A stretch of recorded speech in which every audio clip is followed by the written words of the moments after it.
Hey everybody, welcome to week 158 delayed because last week we shut her down so that we could do other things. So anyway, thanks for joining us. I know Adam's got some rants. I know Jack has some tidbits of wisdom. Who knows whether he has a dad joke in there or not, but and I've got my Reebok CrossFit. This is the closest thing I've got to anything that looks like fighting because that's what is happening in Washington, D.C. You cannot make this stuff up, man. I mean, okay, so we've got a former president that was found guilty for somebody that there's no proof that he was even in there. Then we also have a current president that's being accused of treason. Wow. I mean, we live in some unusual times. So anyway, and then, hey, the debt ceiling, I think we just talked about this not that long ago, guys. Here we are again. So anyway, you guys know the drill. Hit us up on the Q&A, harass us in the chat if you need to. Adam, I'm going to go ahead and kick to you first. Yeah. So thanks for leading that off. And it's funny because it's like we're talking about the debt ceiling and getting, kind of preparing ourselves and, what are the potential outcomes that could result from it. And I could spend an hour, well, actually I could spend months ranting about, wow, I can't believe our elected officials, regardless of party, actually can't do the one job that we sent them there to do, which is to spend our money responsibly and pass a budget. And what I was thinking about in preparation for this is, the United Kingdom, and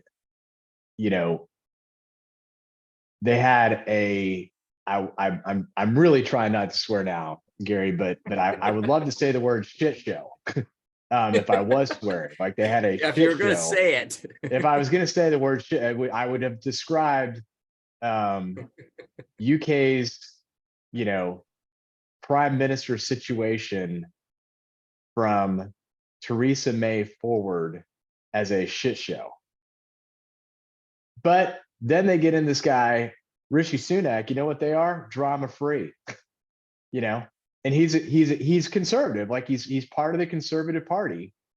And at the same time, when the reason the old prime minister got ousted, which he's like, I know what'll solve all of our problems, tax cuts for the rich.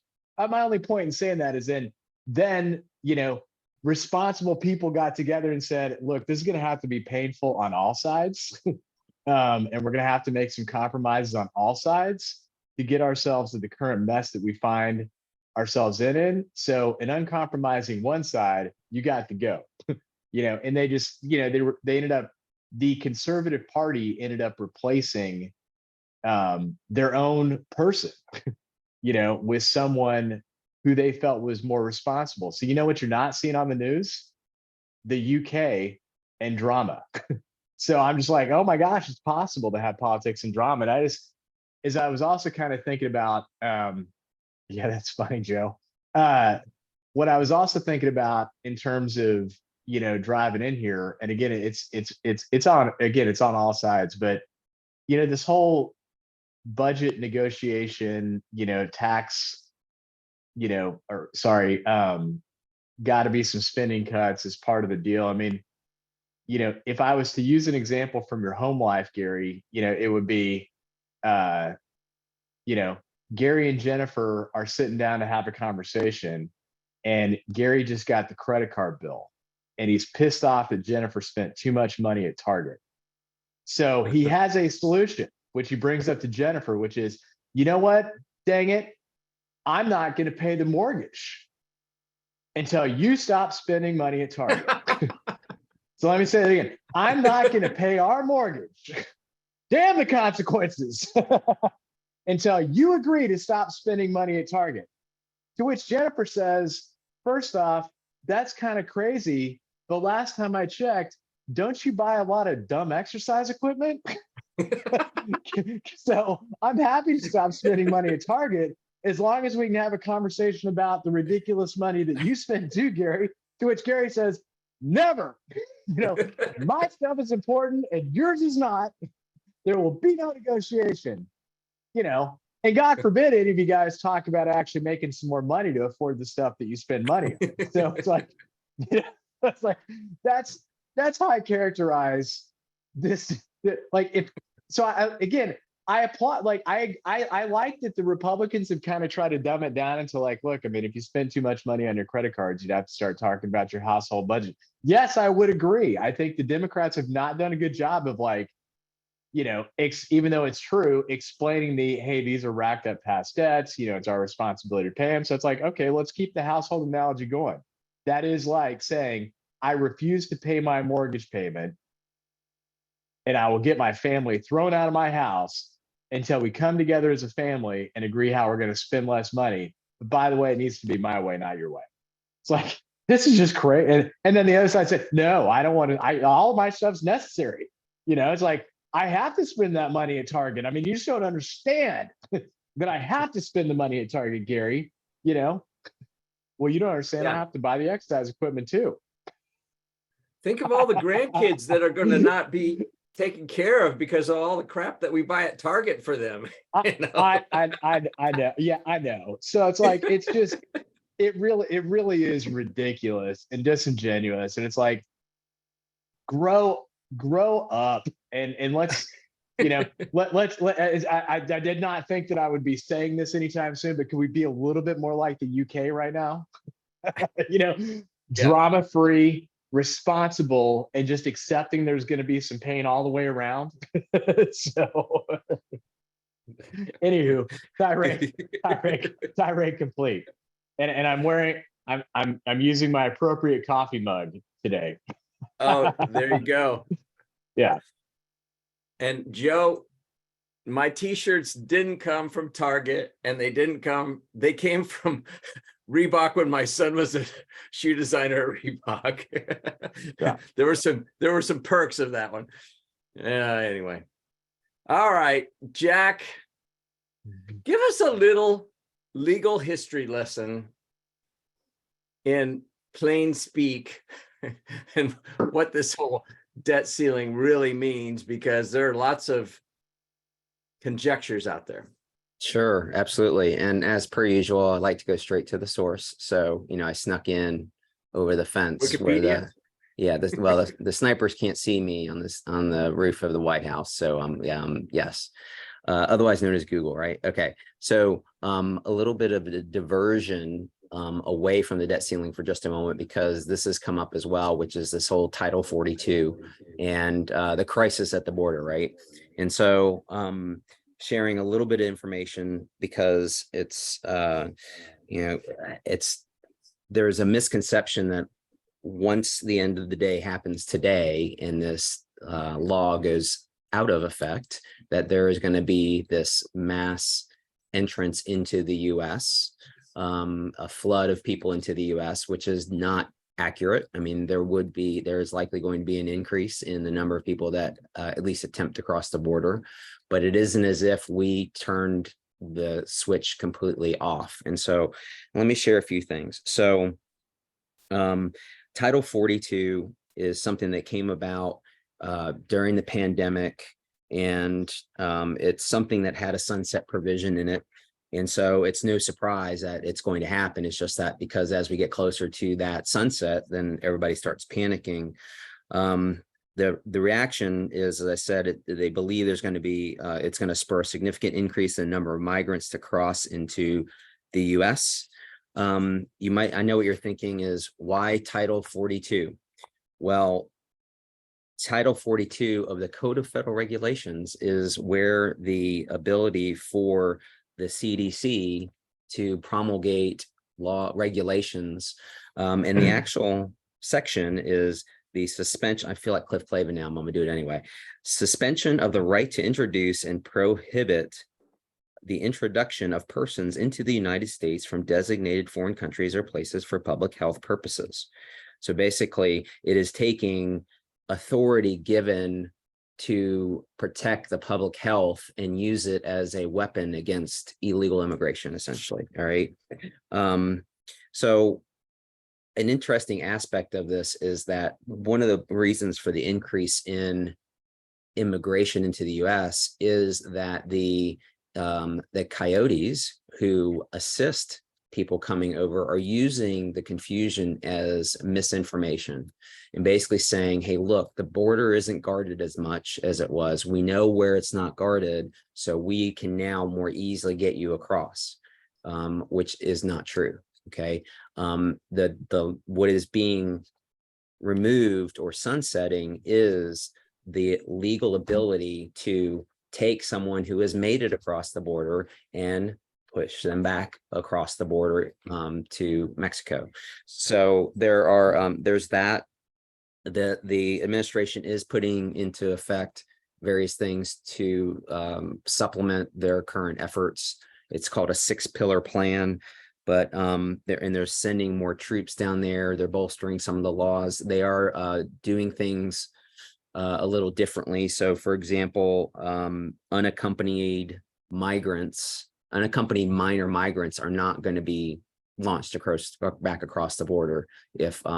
Which also then you see those pictures and videos of parents saying goodbye to their kids and saying, hopefully to see you on the other side, kind of thing.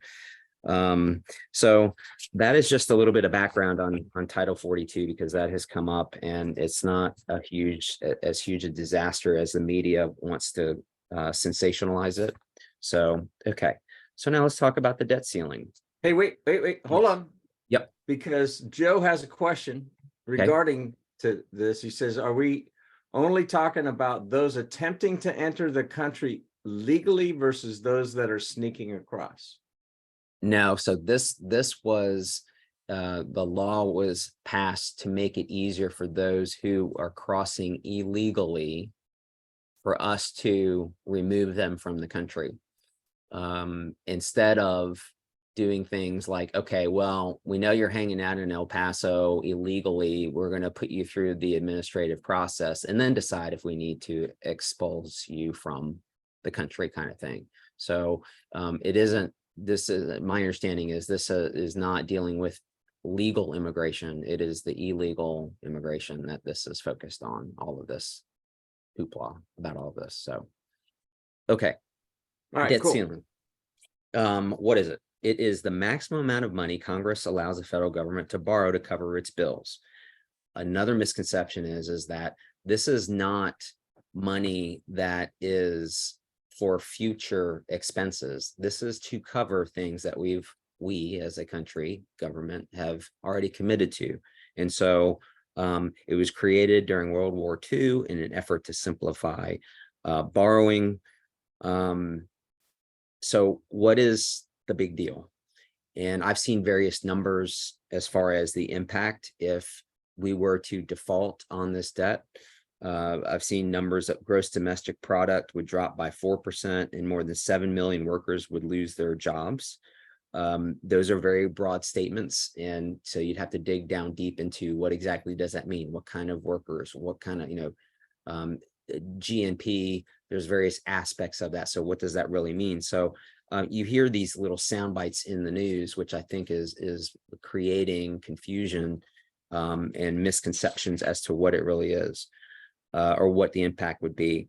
On the Republican side, as was said, but as Adam has said, it's like, okay, well, we're not going to do anything until you promise to cut your spending in other ways and do other things. And so the White House's position is basically saying, look, the Congress's responsibility to raise the debt ceiling without conditions, as was done 3 times under the Trump administration.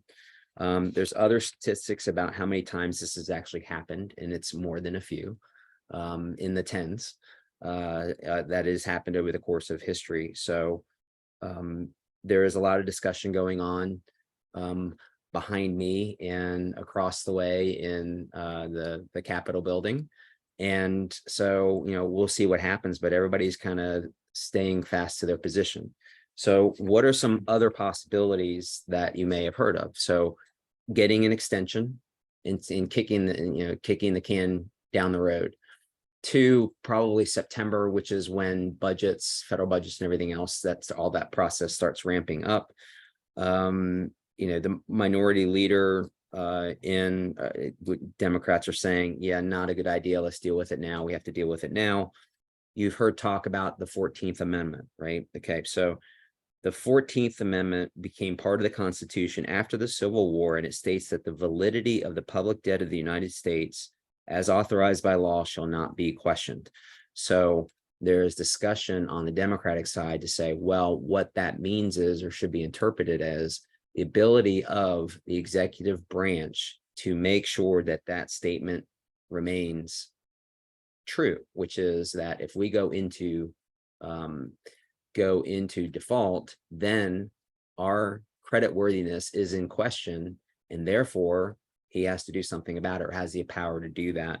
Obviously, on the other side, it's, no, that isn't how it works. Anything related to money and budgets and everything else like that is reserved to Congress, and Congress only, not the executive branch. So you can't go around Congress. So that, in a nutshell, is kind of both sides of it in the middle, and kind of what's going on with respect to this debt crisis. Deadline, it seems like it's moving up because our what was the deal? Like, we're approaching it earlier than what was anticipated because of spending, right? Yeah, I mean, it's kind of like when we're spending at a larger clip than even anticipated. So, the panic is going up. It's kind of like, you have a pie and you're consuming the pie faster, and you're like, oh crap, we need a bigger pie. So that's what they're trying to do. Yeah, and Jennifer's I think been going crazy at Target. Yeah, I know what I'll do. I'll spend more money at Target. Well, I'll show you. If you buy something at Target, then I'm going to buy some more exercise equipment. Exactly. But let's not make the mortgage payment. Now, I think, kind of the other piece of this too is that the the argument on the tax rates is that it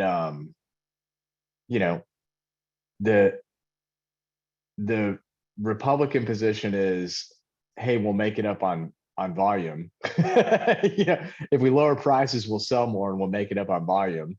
And then the Democrat side of the equation is, no, let's raise prices, but instead of following the responsible method of, let's use that price increase to get our financial house in order. Oh, we got more profit. We should spend that. Yeah. So it's just, it's a responsibility all the way around. So oh well. I mean, to get to, we're now 18 minutes into the webinar. We've ranted quite a bit. It's like, okay, what if anything can I do about it as a business owner? At a macro level, I can't do anything, other than vote.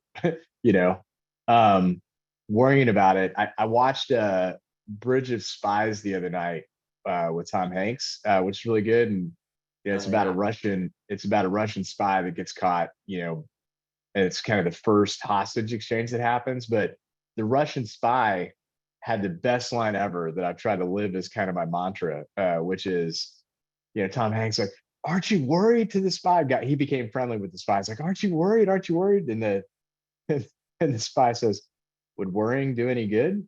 So it's like, no, I mean, worrying about whether or not to resolve it won't do me any good. So all that I can do is really just, be prepared, and be prepared, kind of rolls back to the same advice that we've had, on the previous webinars, which is, it kind of starts with, make sure your banking relationships are solid, make sure, like, in other words, if you don't know your banker, now's a good time to find one that you do know.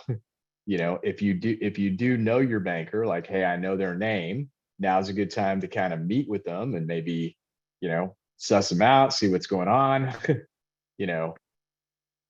see how they're viewing credit and all this, just because it's gonna help you better gauge what's gonna happen on your renewal. And also, if you need a credit line increase, it's going to help you suss out, a little bit about, hey, I wonder what's going to happen on that front.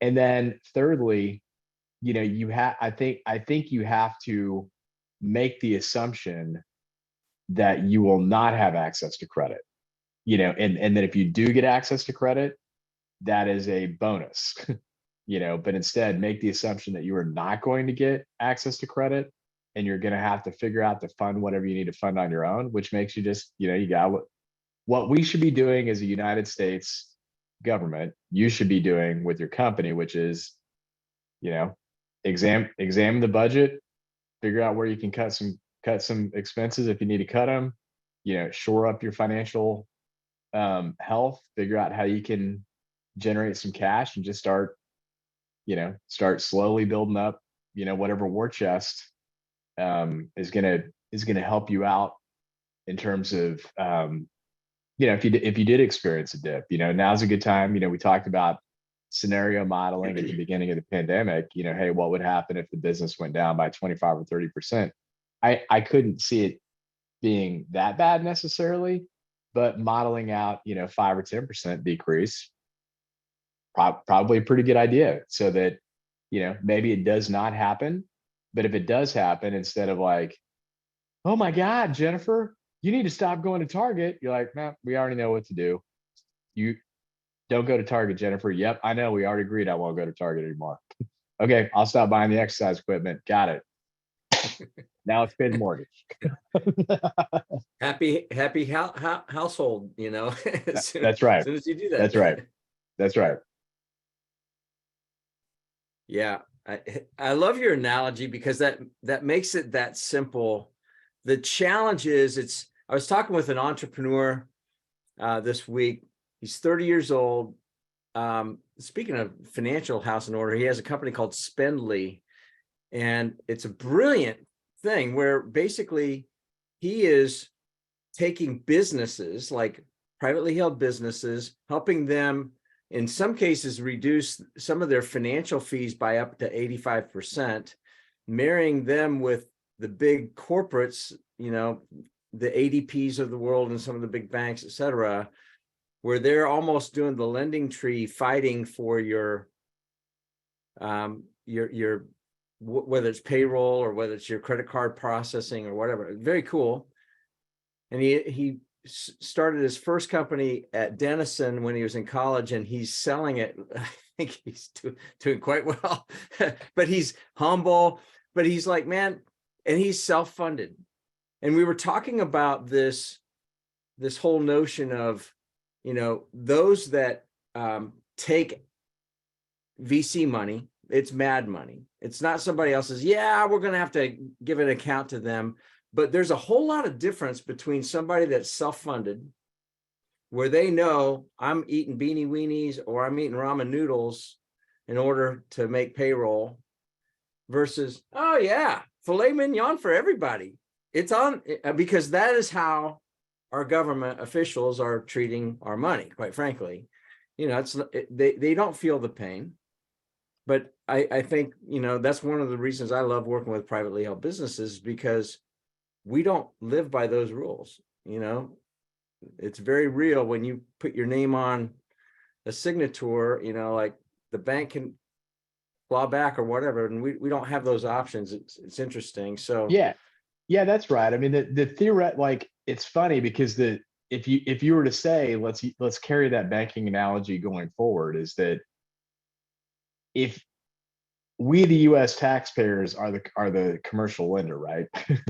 And basically what the prospective customer that was asking for a credit line increase has shown us is, let's just put this in perspective, has shown us 20 years of losses that keep on getting worse and worse and worse.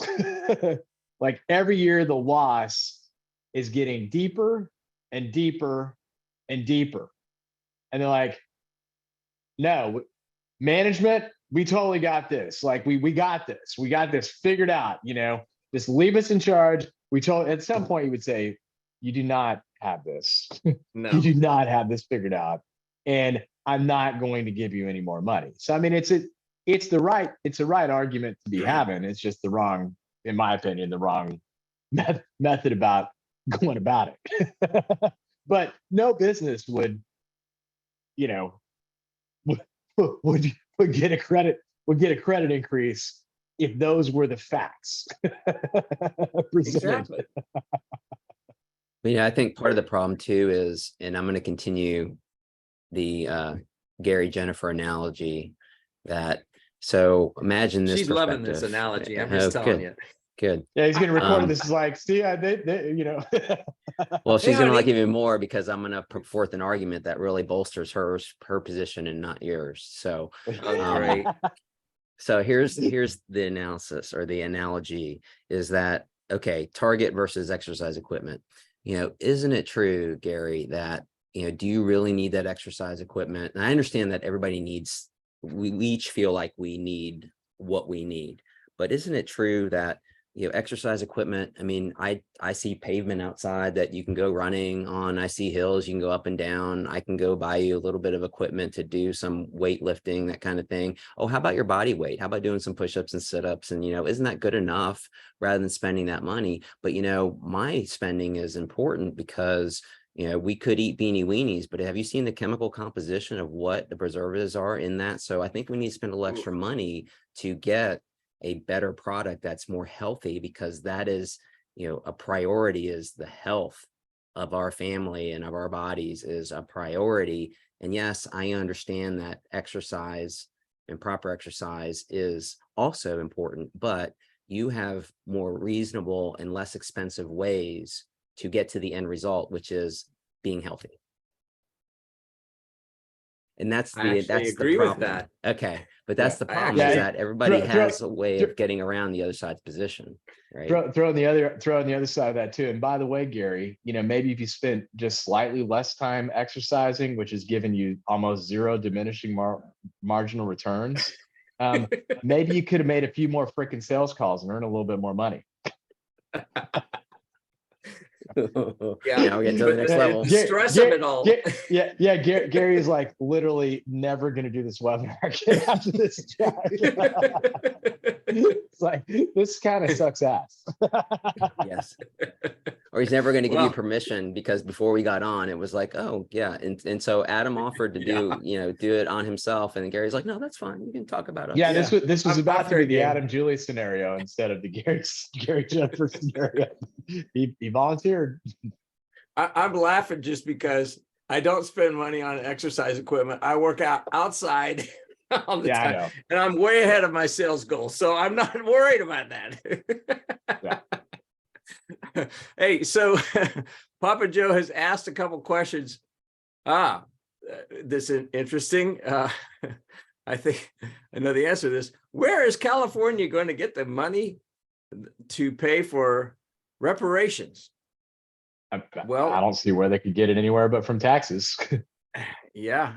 And I know, I just talked with somebody a week ago that moved out of California because of the taxes.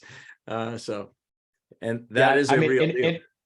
In reality, I mean, the people that I know that are leaving California, it's actually more so, like, I get it, the tax rate is kind of higher, but they do have, pretty good roads and services. It's actually the crime, like San Francisco, stuff like that. It's gotten pretty bad. I mean, that is a real, it's starting to get to be a real problem where you see, okay, maybe we went a little too far with this social stuff.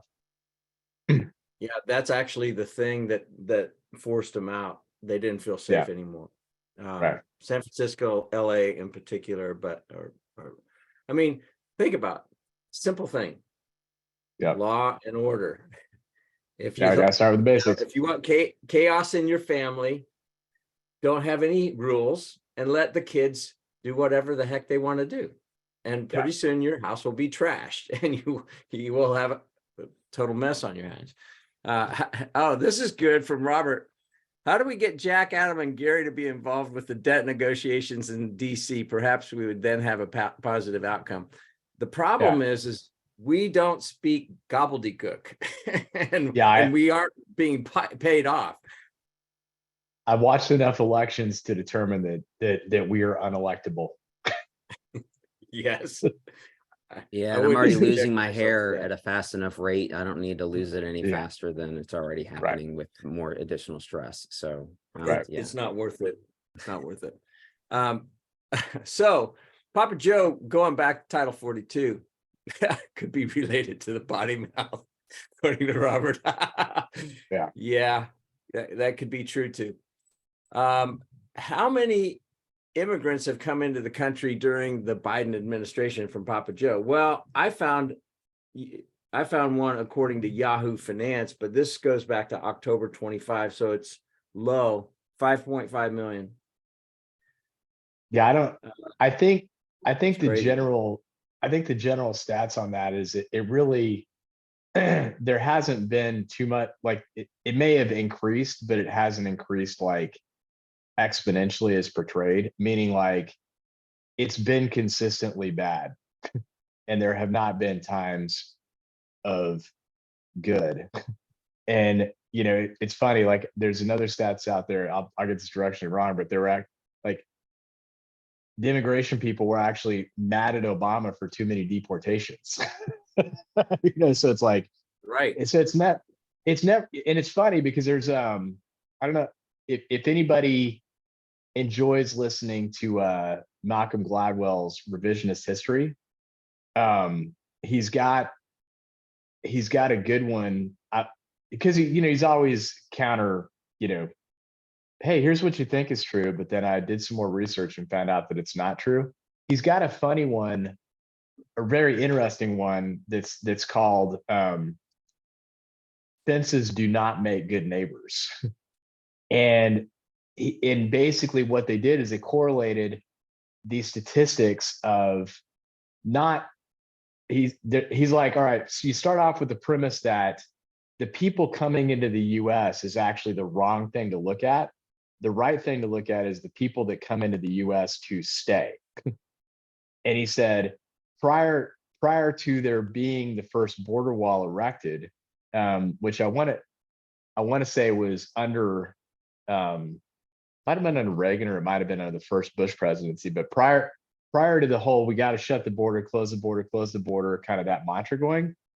While there was a lot of cross-border migration, they went back because it was seasonal labor trying to earn money, and then they earned money, and then they went back.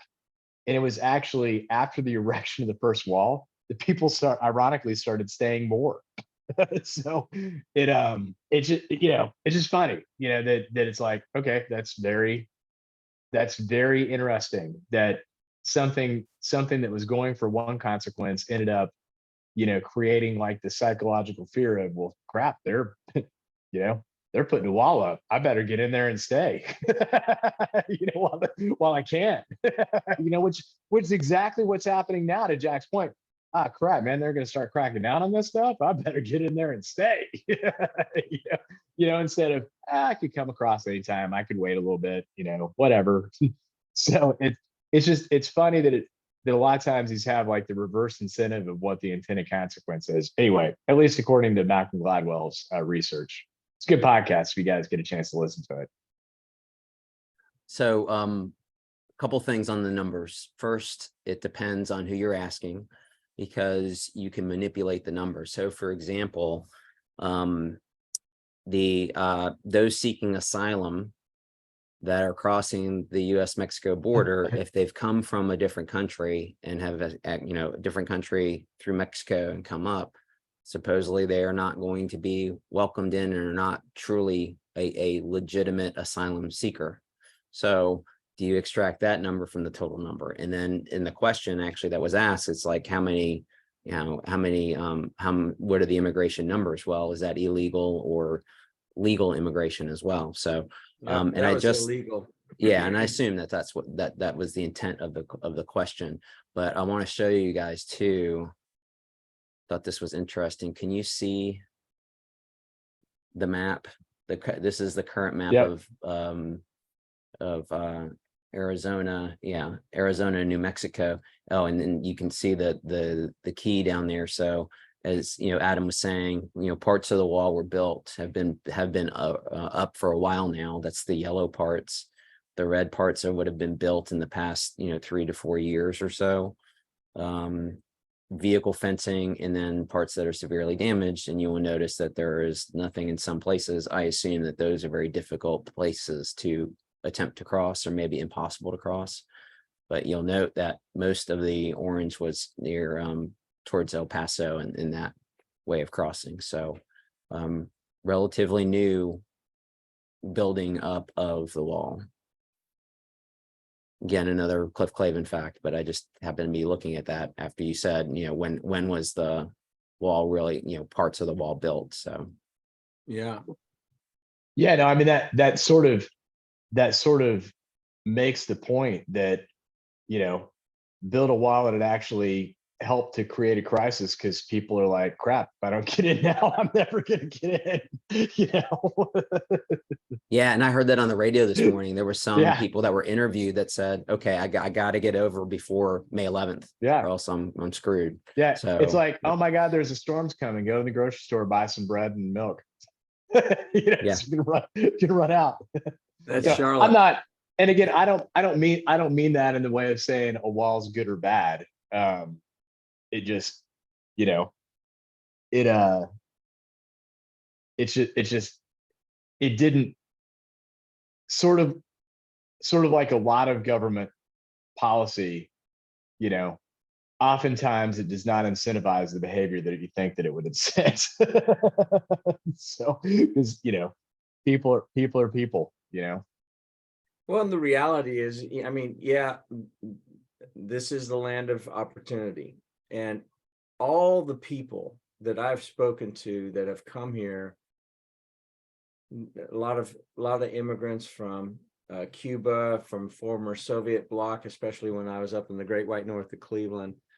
Man, those are the most patriotic people. They love our country because they have experienced communism. They have experienced, you know, the fallacy of everybody's equal. Well, not really, you know, and we will tell you when you get to have heat. We will tell you what you can buy in the stores. We will tell, like, you know, they just got sick of that, you know. But when we have, you know, hey, it's all, you guys get more by coming and breaking the laws. You get more governmental subsidies and, you know, perks and whatever. Now, granted, trying to find jobs, you know, and when you're having to get, you know, fake social security numbers, I mean, that would have to be awful.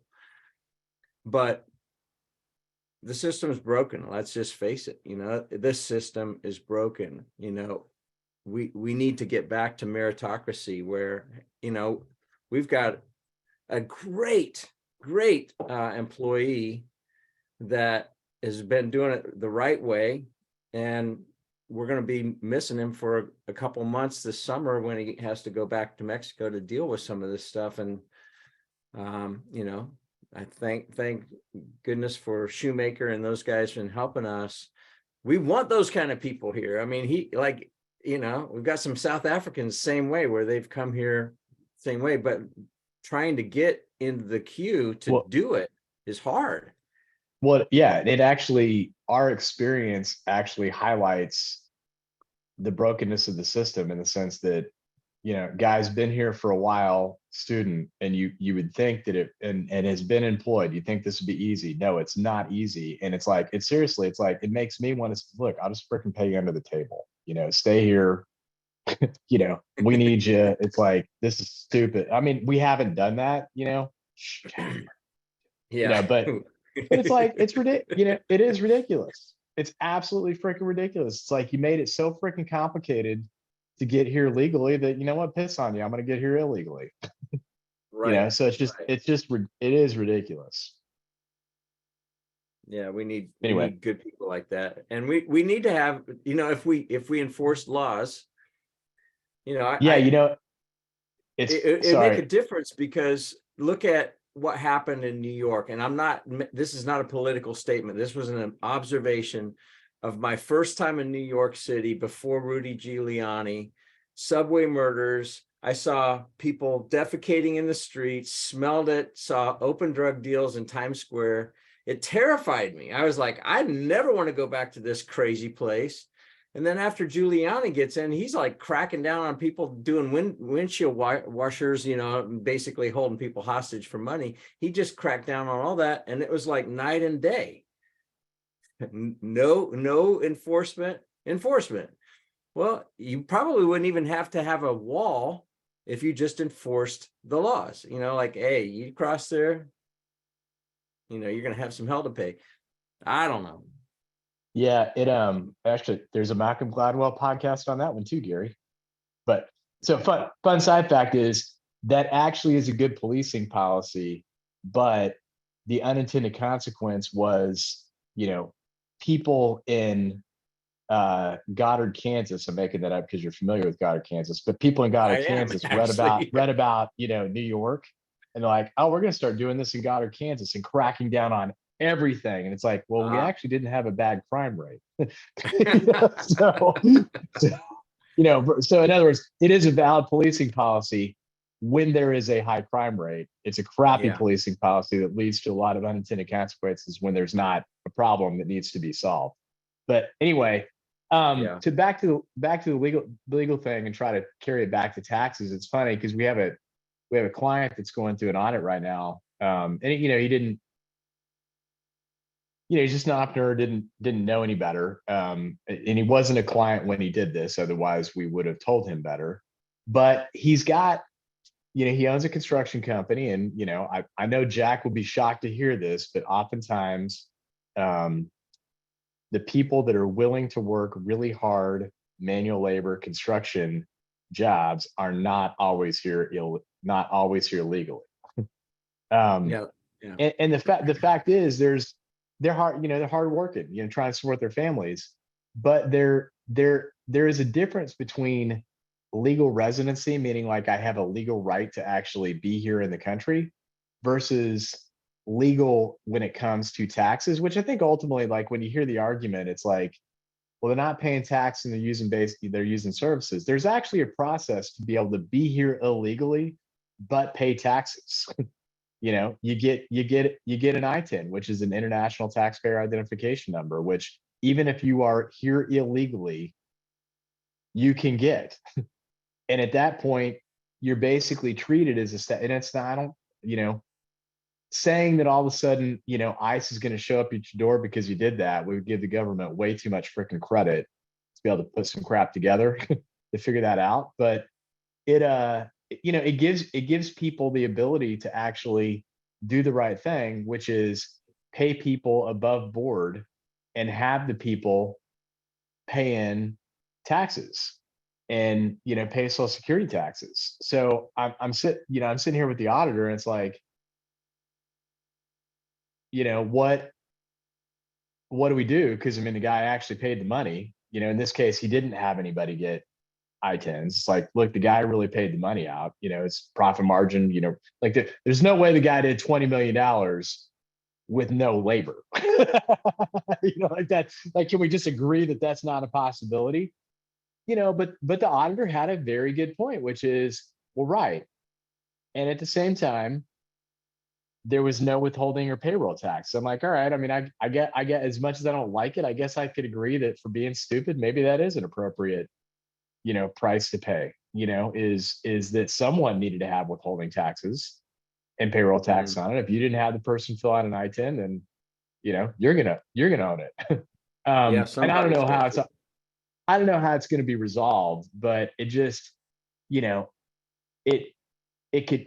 going back to just follow, if we actually enforce the laws that are already on the books, that is one of them, which is you can be here and employ illegal people without having to submit a fake Social Security number, without having to do any of that. You just, it's a pretty simple form. You fill out a little sheet of paper, get an I-10. Loads of people that are clients of BGW that are also here legally have I-10s, because that's the step, to be kosher and pay your taxes like you're supposed to pay.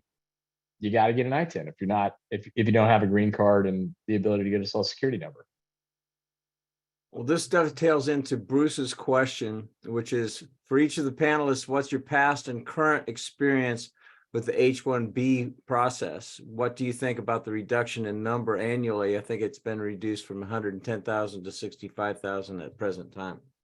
I mean, that we're on a different version of the program with the employee that we're working with. And I would say the same thing. It's ridiculous. Ridiculous meaning like way too freaking hard, you know, especially it's way too hard to do. And especially when we're at historically low unemployment rates, especially within a white collar workforce, which is really what the H-1B is targeted towards. It's like, whatever, you know, shoot, you know, could you make my job harder, please? Yeah, I mean, it's supply and demand essentially, and it's just and increases the costs. I mean, we help applicants all the time, but you know, we're very candid and direct with them about the cost of doing it, because there are more hoops to jump through, because there's more vetting that's done, because there's less positions. And so, you know, they need to have more data points in order to be able to select the ones that, you know, they want to select, other than the lottery, you know, where it's random. So you have that aspect of it, but then you have the other methods, which are based on many factors, which have increased. And so the cost increased. And so we've had people that said, oh, I didn't realize that, never mind. And so that ends that and then pretty quickly. Exactly. And it's like, it's funny, this feels like a good time for one of those Chick-fil-A memes, you know, to say, sort of like, hey, if Chick-fil-A ran COVID testing, this is what it would look like. You know, this is like another one of those, hey, what if Chick-fil-A ran legal immigration? Like, think about that. Yeah, because nobody's debating that we need the workers, you know, and it's like, you know, it's a different version of the target exercise equipment analogy. Like, there's zero debate on whether or not the workers are needed. So it's like, then can we actually focus on the real problem, which is, how do we get the workers here legally and easily and paying taxes? Zero discussion of that. I mean, I did see that there was a proposal from Tom Tillis and Kristen Sinema today. I haven't looked at what it actually said, but it I don't know. I mean, it's probably very reasonable and logical, which means that it's freaking dead on arrival. Yeah. Yeah, I echo it. I haven't been dealing with it as much in this role, but I did earlier, and when it was a higher threshold, and it was still an issue. And man, at that time, it was a lot of folks, like really smart engineers, especially coming in from India. You know, that was my experience with H-1B, and it was still a pain there, but I think it's worse now. Joe says, hasn't the mix of immigrants changed dramatically from primarily Mexicans to Venezuelans, Guatemalans, et cetera, et cetera? Yeah, I mean, I've got friends that came here from Venezuela, but legally, man, that's a mess. Brazil is also a mess after their last election. I've got a neighbor from Brazil, and he is beside himself of what's happening to his country. And Joe says maybe the immigrants would be willing to work in all the empty commercial office space instead of working remote. That is a problem. Come in the office. Yeah, that's interesting. Yeah, they come in the office. That'd be no problem. Yeah. Speaking of that, like, that's an interesting little segue. So think about this one. You know, what I'm hearing from commercial bankers in particular, because we've had some clients that have multiple rental properties, they're building portfolios, and not all the banks want to deal with those, but even less so commercial property, which is interesting. So this is a question from Robert. How do we deal with terrorists coming across the border? Or is that really not occurring? Well, Yeah, how many it's a are good. making it through? Well, I mean that's like one of those unprovable items, because it's like the only terrorists that we've known about that actually committed acts of terror actually came here illegally, and then just overstayed their welcome, meaning like their student visas expired, and then they just stayed in the country anyway, after that. So it's one of those unprovable. I don't know. Who knows? But if you had Chick-fil-A running it, I bet they'd find out. Because they'd have a good I they'd have a agree. good vetting process to be able to figure that crap out. Think about if we had Chick-fil-A running our healthcare and the DMV and our government, we'd Yeah. have a whole lot more. It's my pleasure. And I mean, Yeah. just try to imagine the DMV being run by Chick-fil-A in that comparison Yeah. contrast. That's right. That's right. There you go. All right. So, Bruce, I heard a story on NPR this week about a school district in Massachusetts who's trying to gain one of the competitive slots for a language immersion teacher slot, Brazilian, to serve their student population. Seems crazy for all positions in competition for the slots. Yeah, I mean, it's saying that, so, the bias towards the applicants and, so who those slots are really meant to be for. There's all kinds of stories like that as to, a blurring of the purpose of those various programs and who is actually getting those positions and those slots. And so, but that's, across the board, not just in the academic arena, but you see a lot of that in the academic arena, more so on the higher education, meaning on graduate and postgraduate studies, that kind of thing. Yeah, I got to glom onto this one too, just because my dad was an educator, and he was such a out of the box thinker, very, very creative. He started the first over the road trucking GED program for over the road truckers. Like, I remember as a senior in high school, I would go to the truck stop and I would administer GED tests for my dad, and then we'd have pie afterwards, which was great. But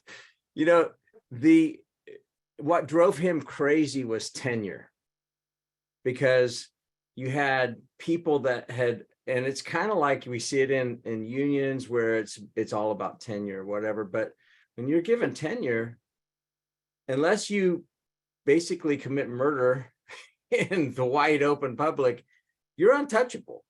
And in some ways, that's what we've got in our government, where, it just takes so much money and to unseat somebody that they basically have tenure. And so they can do whatever the heck they want to do. And it drove him crazy because he felt like those were not the best teachers. The best teachers were the ones that really cared about the kids. They pushed their kids, they went above and beyond. They weren't just mailing it in, but tenure can produce laziness and sloppiness and like, hey, no consequences. And that's where the free enterprise system, I think, is so beautiful. And that's why I love working with privately held businesses, because we don't have tenure. We have to earn it every day, and I think it keeps you sharp. So anyway, that's Gary's rant. So, well, I know we're coming up towards the end of the hour. Anybody have questions? Any other free for all things? I mean, we've been talking about like lots of rants that we really can't do diddly squat about, other than let's try to get a bunch of Chick-fil-A management team people over to, governmental positions. Yeah. I don't know. So we'll try to be better about being less political next time. And instead, I'm guilty of that since I usually start it. But again, key takeaways: if you employ undocumented workers, do the right thing and get an I-10 for them, and withhold taxes, have them pay their payroll taxes. Get to know your banker. Start shoring up your balance sheet because this is not looking fabulous. In other words, even if you go with the whole it's all going to be fine, there'll be 11th hour deal, I mean, maybe, but also maybe not. So you might as well get prepared, might as well at least be prepared on the off. In other words, the risk is not zero. It's something other than zero.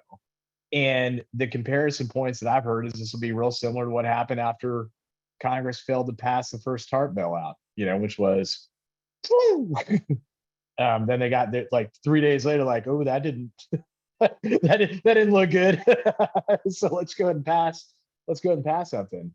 I think in our recent memory, I mean, it was real similar to, how long it took them to finally get the first CARES Act pack. It's like, we're all in chaos and confusion until they finally got their crap together and got something passed. I mean, it was very helpful. And at the same time, I think, it kind of helped us launch this webinar. It's like, it was very helpful. And it was also 2 months too late, meaning 2 months later than it needed to be. So, yeah. So here's a question from Robert. Robert, it's good to see you here. Thanks for your questions too. How can any of these things save us on taxes, or does it not matter given the U.S. default? I don't think that anything that's currently underway is going to save anybody on any taxes. I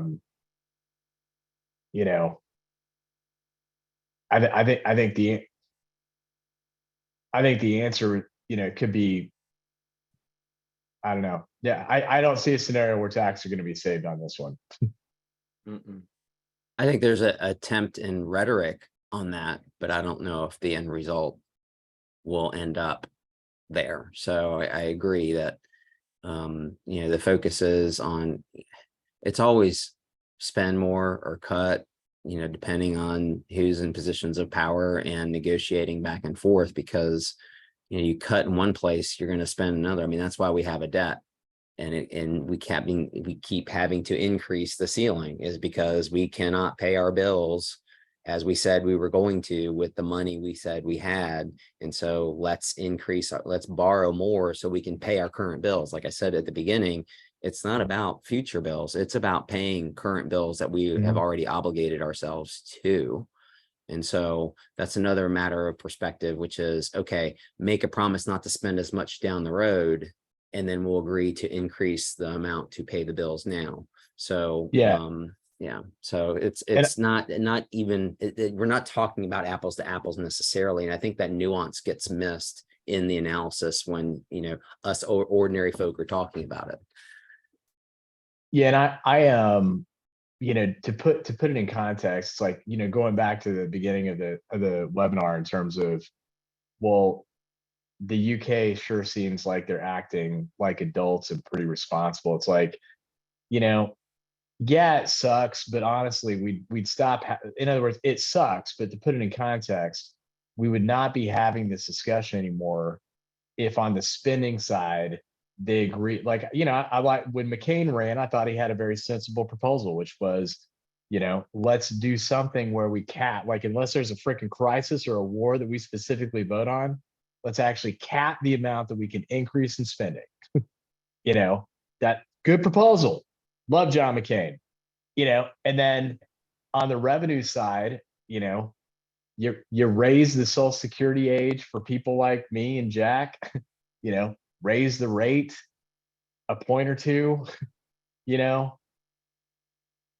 on the income, and then eliminate paying out Social Security. Yeah, they got taxed on it, but I mean, they also have a bajillion dollars. Maybe eliminate that, payout, because they don't need the money. And then, bump up the rate a little bit to where it was under George George W. Bush. And I mean, we're not having this discussion anymore. Everybody got what they want. Spending frozen, modest tax rate increases that are sensible, as much as I don't like them. And we would never have this conversation again. But that seriously is like, seriously, we're doinking around over, could we just not spend more money like drunken sailors and have it at least follow the rate of inflation, and have kind of a 2%-ish tax rate increase like that? That's the kind of pain that we cannot get people to agree upon. That does not sound very painful to me. I don't know how that sounds to you, Jack, Gary, but that it sucks, but that does not sound that painful to me. Relative to the U.S. government, not being able to borrow from China anymore. It's our credit rating went way downhill. Sorry, I'll not be political anymore. I hate the fact that we've been borrowing from China, but Yeah. So Joe asked a really good question. Would you advise people to look at banks or other investment channels that are heavy into commercial real estate to possibly move that money elsewhere?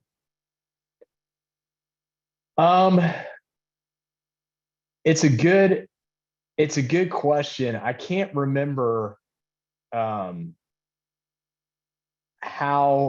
what stat you look up on this, Joe, but there is a stat out there that will show you, of the lending portfolio that's out there, you can kind of look at like what you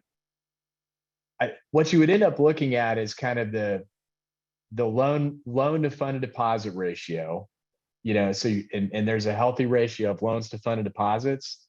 And then if you were to then dig that further and say, okay, if my bank has an unhealthy loan to funded deposit ratio, and then I looked further and said, okay, there's also a breakdown of what that portfolio of loans looked like.